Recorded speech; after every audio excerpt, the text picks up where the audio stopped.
समय की बात है। एक छोटा सा गांव था, रामनगर। रामनगर नाम का ये गांव कभी हरियाली से भरा रहता था, लेकिन अब यहाँ की ज्यादातर जमीन बंजर हो चुकी थी। बारिशें कम होती थी और कुएं भी सूखने लगे थे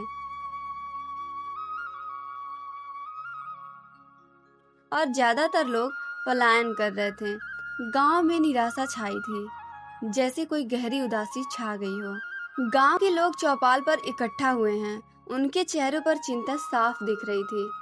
हर कोई एक दूसरे से नजरें चुरा रहा है, क्योंकि कहने को कुछ अच्छा बचा ही नहीं था। और कितना सहना पड़ेगा मेरे भाइयों और बहनों। फसलें सूख रही हैं, मवेशी प्यासे मर रहे हैं, खेतों में दरारें पड़ गई हैं और लगता है जैसे धरती भी प्यासी है। क्या हमारा गांव कभी खुशहाल नहीं होगा या हमें ऐसे ही बर्बाद होना पड़ेगा? मैंने अपनी पूरी जिंदगी खेती की है, लेकिन ऐसी हालत कभी नहीं देखी। बीज बोता हूं लेकिन उगता कुछ नहीं, बस निराशा हाथ लगती है। कुएं में पानी का नामो निशान नहीं और लगता है जैसे हमारी किस्मत भी सूख गई है। समझ नहीं आता कि कैसे अपने परिवार का पेट भरूंगा। तुम लोग अब भी उम्मीद लगाए बैठे हो? ये जमीन बंजर हो चुकी है, इसे कोई हरा भरा नहीं कर सकता। पानी बचा ही कहाँ है और बिना पानी के ये पत्थर जैसी जमीन कैसे उपजाऊ होगी? मेरा तो कहना है कि अपना अपना बोरिया बिस्तर बांधो और शहर निकल लो। यहाँ मरने से अच्छा है कहीं और जाकर 2 रोटी कमा लो। नहीं कालू भाई, हार मानना सही नहीं है। हमें कोई रास्ता खोजना होगा, चाहे कितना भी मुश्किल क्यों ना हो। क्या हम ऐसे ही अपने गांव को उजड़ते देखेंगे? हमारे पूर्वजों ने इस जमीन को अपने खून पसीनों से सींचा है। हमें उनकी विरासत को बचाना होगा। मैं तो हार मानने वालों में से नहीं हूँ। आधा सही कह रही है। शहर में भी क्या मिलेगा? भीड़, प्रदूषण और बेरोजगारी। वहां भी कहाँ कोई हमें गले लगाएगा। हमें अपने गांव के लिए कुछ करना होगा, कुछ ऐसा जो इस बंजरपन को दूर कर दे। मैंने अपनी पढ़ाई में कुछ तरीके सीखे हैं, शायद वे हमारे काम आ सकें। गांव वालों, मैं आप सबकी परेशानी समझता हूं। ये हमारी साझा समस्या है, कोई अकेला इससे लड़ नहीं सकता। हमें मिलकर इसका समाधान ढूंढना होगा, वरना हमारा गांव खत्म हो जाएगा। क्या किसी के पास कोई विचार है, कोई ऐसी बात जिससे हमें थोड़ी भी उम्मीद मिले? सरपंच जी, हमने हर मुमकिन कोशिश कर ली। कुएं गहरे खुदवाए, जमीन में हल चलाए, लेकिन पानी नहीं निकला। हमारी मेहनत बेकार गई। लगता है भगवान भी हमसे रूठ गए हैं। अब तो बस राम भरोसे ही है। मैंने सुना है कुछ पौधों की जड़ें बहुत गहरी होती हैं, जो पानी ढूंढ लेती हैं, भले ही वो कितना भी नीचे क्यों ना हो। शायद हमें ऐसी फसलें उगानी चाहिए जो कम पानी में भी जिंदा रह सकें और इस सूखी जमीन को नमी दे सकें। प्रकृति के पास हमेशा कोई न कोई उपाय होता है। हमें अपने बच्चों के भविष्य के लिए सोचना होगा। अगर ऐसे ही चलता रहा तो उनका क्या होगा? क्या वे भी इसी बंजर जमीन पर प्यासे मरेंगे? मुझे अपने बेटे के भविष्य की बहुत चिंता है। वो इस सूखे में कैसे पलेगा? हमें उसके लिए कुछ तो करना ही होगा। मोहन और सुरेश सरपंच की बैठक के बाद एक साथ बैठकर कुछ सोच रहे थे।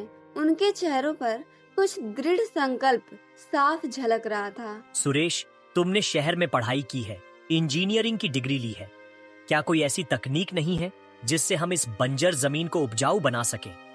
कोई ऐसा तरीका जो हमारे गांव को फिर से हरा भरा कर दे? मैंने सुना है शहरों में बड़ी बड़ी मशीनों से खेती होती है। क्या उनसे मदद मिल सकती है? मैंने कॉलेज में जल संरक्षण और मृदा सुधार के बारे में पढ़ा था। कुछ तरीके हैं, जैसे वर्षा जल संचयन, जहां हम बारिश के पानी को इकट्ठा करते हैं। फिर ड्रिप इरिगेशन है, जो पानी को सीधे पौधों की जड़ों तक पहुंचाता है, जिससे पानी की बर्बादी कम होती है। और जमीन को उपजाऊ बनाने के लिए जैविक खाद का उपयोग भी बहुत जरूरी है। ये सब सुनने में अच्छा लग रहा है, लेकिन क्या ये हमारे गांव में काम करेगा? हमारी जमीन तो इतनी सख्त है। क्या ये आधुनिक तरीके हमारी पारंपरिक खेती में फिट बैठेंगे? क्या हमें इन सब चीजों के लिए पर्याप्त संसाधन मिल पाएंगे? मुझे लगता है कि हमें हर कदम बहुत सोच समझकर उठाना होगा। हमें कोशिश करनी होगी मोहन। बिना कोशिश किए हम कैसे जान पाएंगे? मैं एक पूरी योजना बनाऊंगा, जिसमें हम दिखाएंगे कि कैसे हम बारिश के हर बूंद को बचा सकते हैं और कैसे अपनी मिट्टी को फिर से जीवंत कर सकते हैं। हमें बस गांव वालों का साथ चाहिए।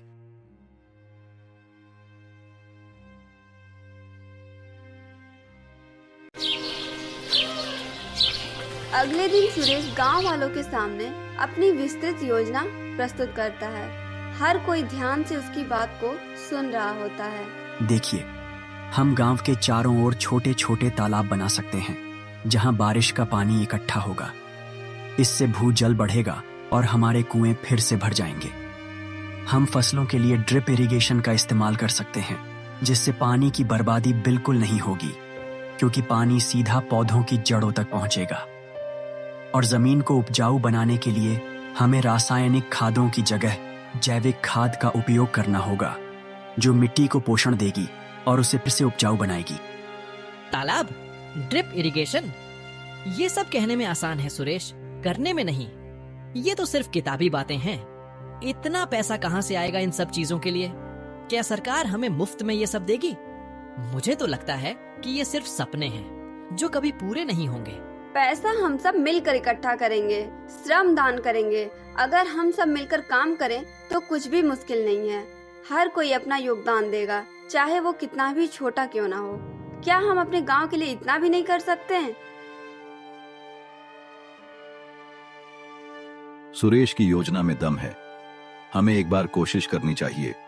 अगर हम हार मानकर बैठ गए तो कुछ नहीं होगा, लेकिन अगर हम हिम्मत करें और एकजुट होकर काम करें तो जरूर कुछ अच्छा होगा। मैं इस योजना का पूरा समर्थन करता हूं। गांव का बड़ा मैदान, एक ओर गर्म धूप में चमकती जमीन और दूसरी ओर लोगों की आंखों में उम्मीद की चमक। गांव के सभी लोग, बूढ़े, जवान, औरतें, अपने हाथों में कुदाल, फावड़े लिए श्रमदान के लिए जुटे हैं। सरपंच सबसे आगे खड़े हैं। उनका चेहरा गर्व से खिला हुआ है, लेकिन एक कोने में कालू अलग बैठा था। उसके चेहरे पर असंतोष और थकावट का भाव है। भाइयों और बहनों, आज हम सिर्फ मिट्टी नहीं हटा रहे, हम अपने भविष्य को संवार रहे हैं। ये तालाब हमारे बच्चों के लिए, हमारी जमीन के लिए और हमारी अगली पीढ़ियों के लिए है। आइए इस शुभ काम में अपना तन, मन और दिल लगाएं। बचपन में दादाजी को देखा था ऐसे ही तालाब बनाते हुए। वो कहते थे, बेटा, पानी नहीं होगा तो खेत सूखे रहेंगे और पेट खाली। आज वो ही बात याद आ रही है। हम अपनी जड़ों की तरफ लौट रहे हैं। हमारे पूर्वज कितने दूरदर्शी थे। बिना मशीनों के सिर्फ अपने इरादों से इतना कुछ कर जाते थे। आज अगर हम उनके रास्ते पर नहीं चले तो कल पछताना पड़ेगा। अरे बेटा, जब हम छोटे थे तो साल में 2 बार खुद से तालाब गहरा करते थे। अब तुम नौजवान हो तो थोड़ा पसीना बहाने से क्या डर। क्या फायदा इस सब का? इतनी मेहनत कर लो और फिर बारिश ही ना हो तो? और अगर पानी निकला भी तो भी क्या सबके हिस्से बराबर आएगा? ये सब दिखावा है। मैं तो नहीं पड़ता इस झंझट में। कालू, सबको बदलने की जरूरत नहीं होती। कभी कभी खुद को बदलना काफी होता है। तुम हर बात में शक क्यों ढूंढते हो? मैं तो बस सच्चाई देखता हूँ सलमा। ये सब मेहनत करते रहेंगे और बाद में फिर वही हालत रहेगी। शायद, लेकिन क्या तुम जानते हो, जब एक बीज बोया जाता है तो तुरंत फल नहीं देता। मेहनत का असर धीरे धीरे दिखता है। अगर हम बैठकर सोचते रहेंगे तो कुछ भी नहीं बदलेगा, लेकिन एक बार चल पड़े तो रास्ता अपने आप बन जाता है। चलो, आज नहीं तो कल, लेकिन अगर हम साथ मिलकर कुछ करेंगे तो फर्क जरूर पड़ेगा। चलो ना, 2 कुदाल तुम भी मार दो। कुछ खोने वाला नहीं है, शायद कुछ पा ही लें। कभी कभी बदलाव तब शुरू होता है जब एक नकारात्मक सोच थोड़ा सा हिलती है। क्या कालू भी उस बदलाव का हिस्सा बनेगा? ये तो आगे की कहानी बताएगी। तेज धूप और गर्म हवाओं के बीच गांव वाले लगातार मिट्टी खोदते जा रहे हैं। पसीने से भीगी देह, धूल में सने कपड़े, पर आंखों में अब भी उम्मीद की चमक है। लेकिन धीरे धीरे थकावट अपने असर दिखाने लगती है। मीरा, जो सुबह से लगातार काम कर रही थी, अब एक पेड़ की छांव में बैठ जाती है। काम बहुत मुश्किल है, मेरे हाथ अब बर्दाश्त नहीं कर पा रहे हैं। पूरा शरीर टूट रहा है। इतनी सख्त जमीन और ये धूप जैसे हमें भीतर तक जला रही हो। क्या हम सच में इसे पूरा कर पाएंगे? कहीं हम बीच में ही हार न मान जाएं।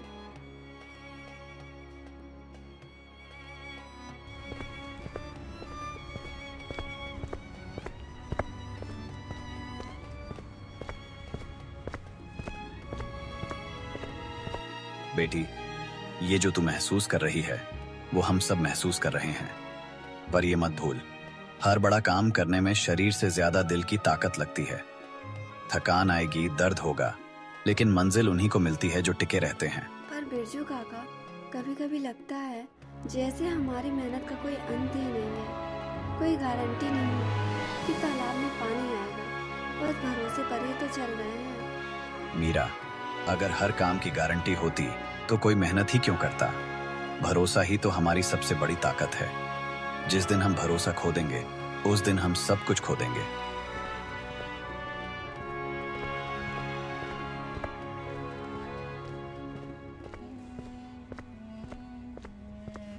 हम सब थक रहे हैं मीरा, पर ये मत सोचो कि तुम्हारी थकान अकेली है। हर कुदाल की चोट, हर उठाई गई बाल्टी, ये सब मिलकर ही तालाब बनाएंगे। याद रखना, किसी भी मजबूत पुल की नींव एक एक ईंट से पड़ती है। हम जो कर रहे हैं वो आने वाली पीढ़ियों की प्यास बुझाएगा। पर अगर हमसे ही ना हो पाया तो कम से कम हम यह कह सकेंगे कि हमने पूरी कोशिश की थी। हार उन्हीं की होती है जो कोशिश नहीं करते। हमें नहीं पता कब पानी निकलेगा, लेकिन इतना जरूर पता है, अगर हम हाथ पर हाथ रखे बैठे रहे तो कभी भी नहीं निकलेगा।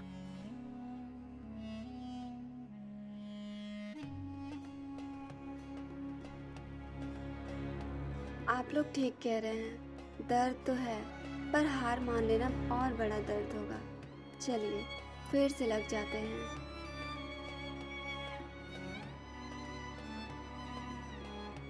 ये वही पल था जब थकान और उम्मीद की लड़ाई हुई और उम्मीद ने जीत हासिल की। कभी कभी एक इंसान की हिम्मत सबको खड़ा कर देती है। यही तो असली गांव की ताकत है, एकता, मेहनत और विश्वास।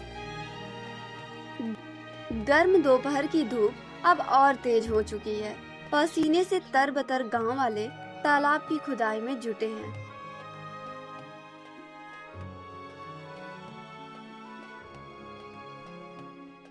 कहीं हाथों में छाले हैं, कहीं सिर पर चक्कर। इसी बीच सलमा अपनी टोकरी में जड़ी बूटियां लेके एक एक करके सबके पास पहुंचती है। उसके चेहरे पर थकावट नहीं, एक माँ जैसी चिंता है, जैसे वो हर एक को अपना बच्चा मानती हो।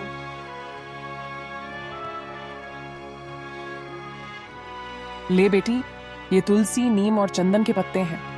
पीस कर इसे अपने माथे और हथेलियों पर लगाना। धूप की जलन भी कम होगी और थकावट भी दूर होगी। ये वही उपाय हैं जो मेरी माँ मुझे बताती थी और उनकी माँ उन्हें। हमारे घरों की दवाइयाँ हमारी रसोई और खेतों में ही मिलती हैं। धन्यवाद सलमा दादी, आप तो जैसे इस गांव की माँ हो। जब आप आस पास होती हो तो लगता है सब कुछ ठीक हो जाएगा। आप सिर्फ जड़ी बूटियां नहीं देती, आप तो भरोसा भी देती हो, हौसला भी देती हो। बेटी, जब बेटियां मैदान में उतरती हैं तो माँओं का फर्ज बनता है कि वो उन्हें संभालें। तुम सब मेरी ताकत हो। जब तुम्हें तकलीफ होती है तो मुझे लगता है जैसे मेरी हड्डियां दुख रही हैं।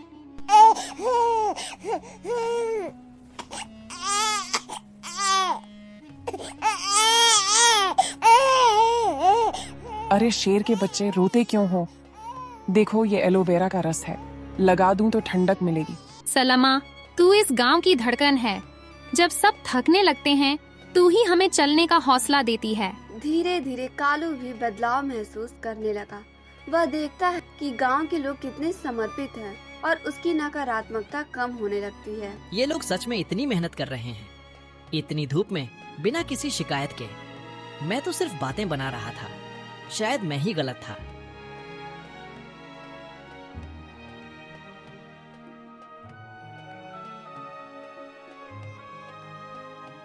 कालू भाई, क्या आप भी मदद करेंगे?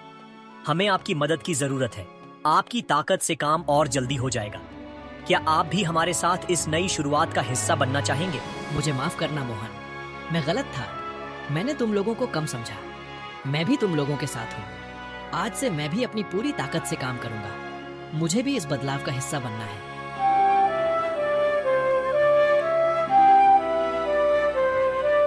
कई हफ्तों की कड़ी मेहनत के बाद पहला तालाब बनकर तैयार हो गया।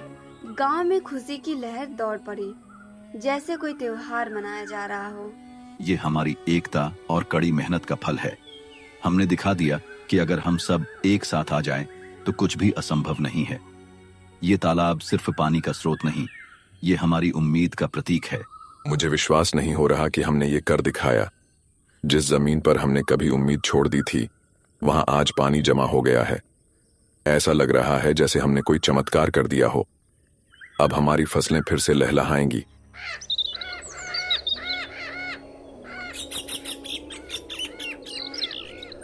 कुछ ही दिनों बाद आसमान में काले बादल छा जाते हैं।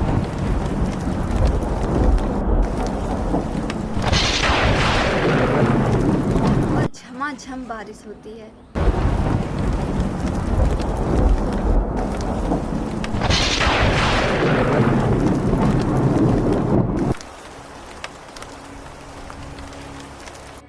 तालाब पानी से भर जाते हैं और गांव में उत्सव का माहौल बन जाता है। बारिश हमारी मेहनत रंग लाई। लगता है धरती माँ भी हमारी पुकार सुन रही थी। अब हमारी बंजर जमीन फिर से हरी भरी हो जाएगी। ये पानी सिर्फ खेतों को नहीं, हमारे दिल को भी सींच रही है। बारिश के बाद सुरेश की देखरेख में ड्रिप इरिगेशन सिस्टम लगाया जाता है। गांव के लोग उत्सुकता से उसे देख रहे हैं। देखिए, इससे पानी सीधे पौधे की जड़ तक जाएगा। बर्बादी बिल्कुल नहीं होगी, क्योंकि पानी सिर्फ वहीं गिरेगा जहां उसकी जरूरत है। इससे हम पानी की एक एक बूंद बचा पाएंगे और कम पानी में भी अच्छी फसल ले पाएंगे। वाह, ये तो आधुनिक जमाना है। हमारे समय में तो बस कुएं और नहरें ही होती थीं, लेकिन ये तकनीक तो कमाल की है। इससे तो हमारा पानी बचेगा भी और फसल भी अच्छी होगी। सुरेश, तुमने तो कमाल कर दिया। गांव के किसान जैविक खाद का उपयोग करके नई फसलें बोते हैं। मिट्टी में एक नई जान आ गई है। इस मिट्टी में अब जान आ गई है। ये इतनी नरम हो गई है और इसमें एक नई सी महक आ रही है। लगता है जैसे ये हमें बता रही है कि अब ये फसल देने के लिए तैयार है। रासायनिक खादों के बिना भी ये कितनी अच्छी हो गई है। इस बार हमें अच्छी फसल मिलेगी, मुझे पूरा यकीन है। इस मिट्टी में हमने अपना खून पसीना दिया है और अब ये हमें उसका फल देगी। मुझे लगता है कि यह हमारे गांव के लिए एक नया अध्याय है, जहां हम प्रकृति के साथ मिलकर काम करेंगे। कुछ महीनों बाद रामनगर की बंजर जमीन पर फिर से हरियाली छा जाती है। फसलें लहलहा रही हैं और पंछी चहचहा रहे हैं। कितनी सुंदर लग रही है हमारी जमीन। जहाँ कभी सिर्फ धूल और पत्थर थे, वहाँ आज हरियाली है। ये सब देखकर दिल को बहुत सुकून मिलता है। हमने सच में इसे वापस जीवन दिया है। मैंने कहा था ना, उम्मीद मत छोड़ो। प्रकृति हमेशा हमें एक मौका देती है, बस हमें उसे पहचानना आना चाहिए। ये हमारी मेहनत और विश्वास का ही नतीजा है कि आज ये जमीन फिर से मुस्कुरा रही है। गांव में खुशहाली का माहौल है। बच्चे खेल रहे हैं और बड़े उत्सव मना रहे हैं। हर चेहरे पर मुस्कान है। ये सब आप सबकी मेहनत और एकजुटता का नतीजा है। हमने दिखा दिया कि अगर हम ठान लें तो कुछ भी असंभव नहीं है। हमारे गांव ने एक नया इतिहास रचा है। इस खुशहाली को बनाए रखने के लिए हमें आगे भी ऐसे ही मिलकर काम करना होगा। सरपंच जी, मैं पहले गलत था। मैंने इस गांव को कम आंका था और आप लोगों की मेहनत पर शक किया था। आज मैं अपनी गलती मानता हूँ। मैं आप सबसे माफी चाहता हूँ। मुझे गर्व है कि मैं इस गांव का हिस्सा हूँ। रामनगर अब एक समृद्ध गांव बन चुका है। मोहन, सुरेश, राधा और सभी गांव वाले मिलकर भविष्य के लिए और भी योजनाएं बना रहे हैं। अब मेरा बच्चा एक खुशहाल और हरे भरे गांव में पलेगा। उसे पानी और भोजन की कमी नहीं होगी। हमने उसके लिए एक बेहतर भविष्य बनाया है। मुझे बहुत खुशी है कि मैंने हार नहीं मानी। ये सिर्फ शुरुआत है। हमें और भी बहुत कुछ करना है। हमें अपने गांव को और भी विकसित बनाना है, ताकि कोई और गांव हमारी तरह बंजर न रहे।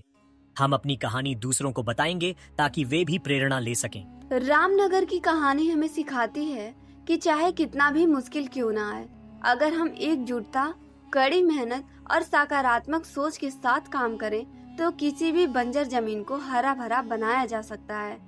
निराश को त्याग कर उम्मीद का दामन थामे रखना ही जीवन की सबसे बड़ी जीत है।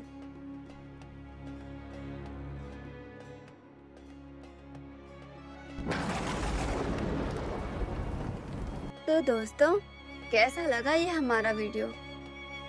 और आपने इस कहानी से क्या सीखा, यह बात हमें कमेंट बॉक्स में जरूर बताएं। धन्यवाद।